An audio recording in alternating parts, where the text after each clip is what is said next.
സംസ്ഥാനത്ത് സ്വർണ്ണവിലയിൽ വൻ വർധനവ്. 22 കാരറ്റ് 1 പവൻ സ്വർണ്ണത്തിന് ഉച്ചയ്ക്ക് ശേഷം ഗ്രാമിന് 130 രൂപയാണ് കൂടിയത്. ഇതോടെ നിലവിൽ പവൻ വില 1,11,520 രൂപയിലെത്തി.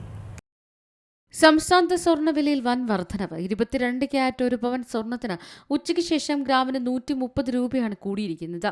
ഇതോടെ നിലവിൽ പവൻ 1,11,520 രൂപയിലാണ് ഇപ്പോൾ വ്യാപാരം നടക്കുന്നത്.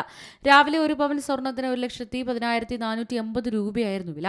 അക്ഷയ തൃതീയ ദിവസമായിരുന്ന ഏപ്രിൽ 19-നായിരുന്നു ഈ മാസം കേരളത്തിലെ ഏറ്റവും ഉയർന്ന വില രേഖപ്പെടുത്തിയത്. അന്ന് 1 പവൻ സ്വർണ്ണത്തിന് 1,14,240 രൂപയായിരുന്നു വില. ഏപ്രിൽ 2-നാണ് ഈ വില രേഖപ്പെടുത്തിയത്. അക്ഷയ തൃതീയ ദിവസം വിപണിയിൽ മികച്ച വിൽപ്പനയുമാണ് നടന്നത്.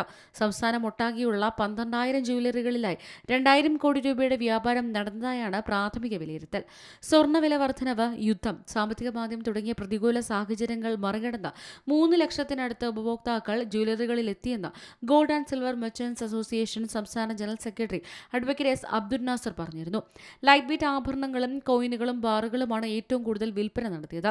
ആഭരണങ്ങൾ വാങ്ങുമ്പോൾ നിലവിലെ സ്വർണ്ണവിലയ്ക്ക് പുറമെ മറ്റ് ചില അധിക ചെലവുകൾ കൂടി ഉപഭോക്താക്കൾ കണക്കിലെടുക്കേണ്ടതുണ്ട്.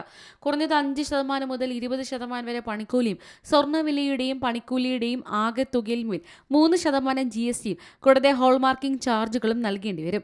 കേരളത്തിൽ വിവാഹ സീസൺ സജീവമായ ഘട്ടത്തിൽ സ്വർണ്ണവിലയിൽ ഉണ്ടാകുന്ന ഈ മാറ്റം കുടുംബങ്ങൾക്ക് ബുദ്ധിമുട്ടാകുകയാണ്. അന്താരാഷ്ട്ര വിപണിയിലെ ഈ അസ്ഥിരത കാരണം സ്വർണ്ണവിലയിൽ ചാഞ്ചാടാൻ സാധ്യതയുണ്ടെന്നാണ് വിദഗ്ധർ പറയുന്നത്. News desk C Malayalam news. ഏറ്റവും പുതിയ വാർത്തകളും വിശേഷങ്ങളും വിരൽത്തുമ്പിലറിയാൻ സി മലയാളം ന്യൂസ് എല്ലാ ഡിജിറ്റൽ പ്ലാറ്റ്ഫോമുകളിലും ലഭ്യം.